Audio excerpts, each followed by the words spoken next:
it's when I need you. Red Hot This Chili life Peppers. is more than just a read-through. Oh, that's what we need. That's the energy for the 2nd of January. I hope you're having a brilliant start to the year. Text lines are open if you've got any questions for Kevin Sebastian or you've got any foodie recommendations for us this hour.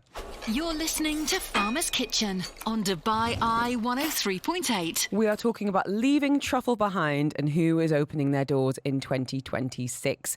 Joining us in studio, industry insider Courtney Brandt. We're breaking down the biggest culinary stories and what is on the menu for the year ahead.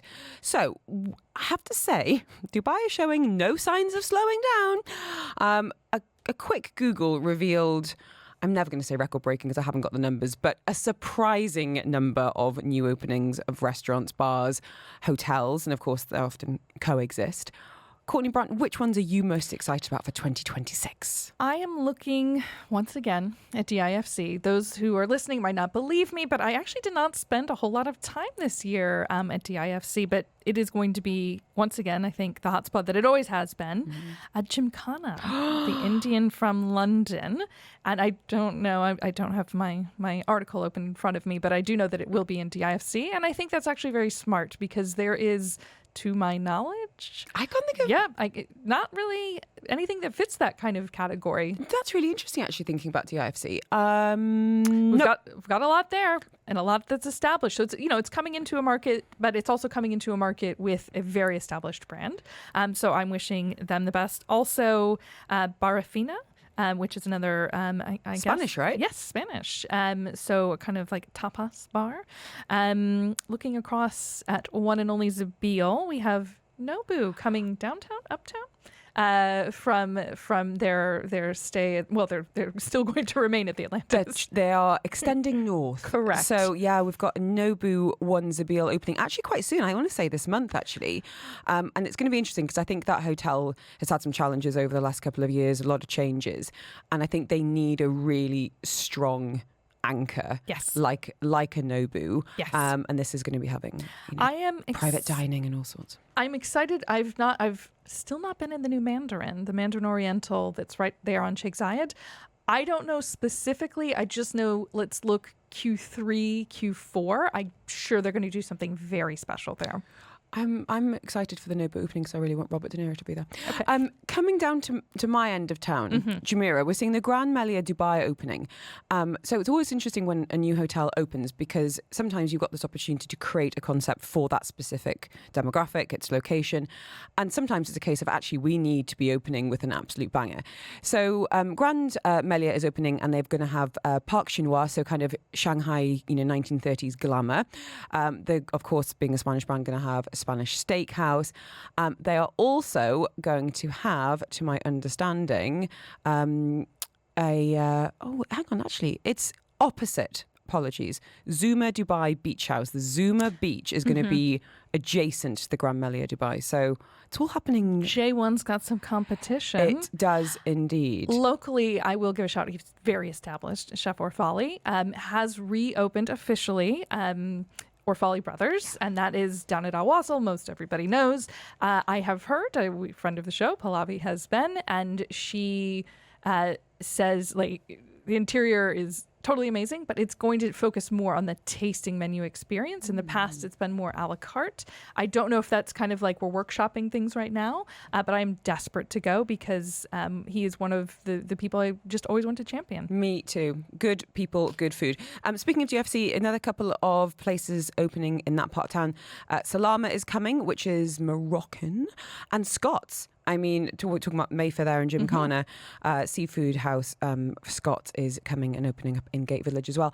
Also seeing on Al Wasl a new Villa M Sharif. Now, this is quite interesting because it's the Huna Villas, kind of opposite Park and Shop, and there's about 5, I believe. I know exactly where this is, yes. So opposite Cipriano Dolce, and it's been really interesting because it's quite close to where I live, of going, what is going to open here? So the first sign is up, which is Villa M Sharif, and I've heard a little whisper that there might be some licensing happening there as well. So unprecedented centered openings We on would our Wassailed. love to see it. If you've been to Kokoro at Al Call, that hand roll will have a brother-sister restaurant called Window, which is doing live fire cooking. And I love me some Al Call, and there's always a reason to go down there, so now I can go find something new. Had a question here saying, any recommendations for good sushi sashimi in Dubai Mall?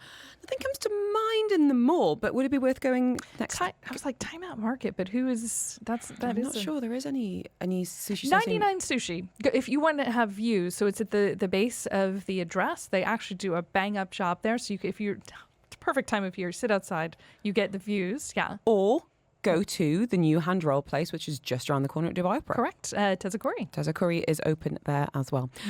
So lots happening. It's interesting to think there about, we said that Nobu, Zuma, Gymkhana, Scott's. Like, these are big international brands that are coming in, which I find like, okay, that's interesting. Dubai continues to be attracting great talent and blah, blah, blah. But when we think about kind of homegrown as well, that's just as exciting to me. So we are going to be seeing some new concepts kind of popping up that have been created right here too. So watch this space. Dubai is not slowing down. No. Can we have a nice little look ahead to some of the events? Let's do. So Gulf Food is expanding, and I think these kind of major food events, obviously fantastic for industry and networking, and kind of what relationships can start there that we can then benefit from.